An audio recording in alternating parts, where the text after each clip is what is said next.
నేను చెరువులోకి ఈతకు పోతున్నామా. ఏంటి ఈతకే? నోరు మూసుకొని ఇంట్లో పో, లేదనక దవడ పిల్ల రాలు కొడతా. చాలా ఎండగా ఉంది కదమ్మా, నాకు ఎలాగో ఈత వచ్చు కదమ్మా, నేను వెళ్తామా.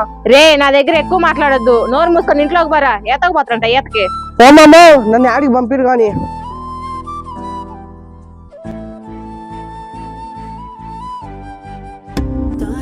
నేను అంగడికి వెళ్ళేసి వస్తాను, నువ్వు ఇంట్లోనే ఉండు సరేనా? సరేలేమ్మా.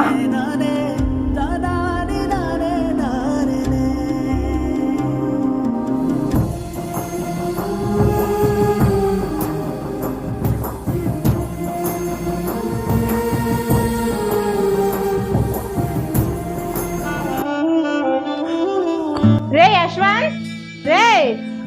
అరే వీడు ఎక్కడికి వెళ్ళాడు? వీడి ఇంట్లోనే ఉండమని చెప్పాను కదా.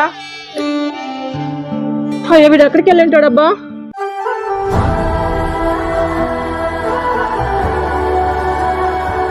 అన్నా నేను మునిగిపోతున్నా, ఎవరైనా కాపాడండి అన్న. అన్నా అన్నా. అరే ఎవరా పిల్లోడు మునిగిపోతున్నాడు?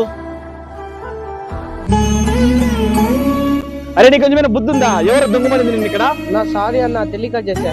ఏంట్రా సారీ? నేను రాకపోయింటే ఏం జరిగిందో తెలుసా? ఇంకోసారి వచ్చావంటే కాళ్ళు ఇరగొడతా. 15 మినిట్ దింపుతా.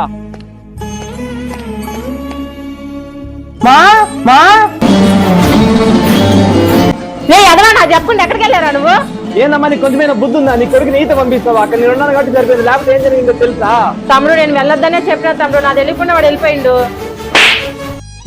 ప్రాణం పోతే మళ్ళీ రాదు, వాడు గుర్తుపెట్టుకో. మీ అమ్మ మీ నాన్న నీ మీద ఎన్ని ఆశలు పెట్టుకున్నారు తెలుసారా? ఇంకోసారి వచ్చావంటే నరికేస్తాడే చెప్తున్నా. సరే అక్క. రే యదవా, నేను వేసుకెళ్ళొద్దని చెప్పాను కదా, నా మాట నీకు లెక్కలెక్కడ. అండ్ ప్లీజ్ ప్రతి తల్లిదండ్రులు మీ పిల్లల్ని మాత్రం బాయలకి చెరువులకి పంపియద్దంటే కొంచెం జాగ్రత్తగా చూసుకోండి. ఈ వీడియో నచ్చినట్లయితే లైక్ చేసి సబ్స్క్రైబ్ చేసుకోండి. నెక్స్ట్ వీడియోతో కలుద్దాం.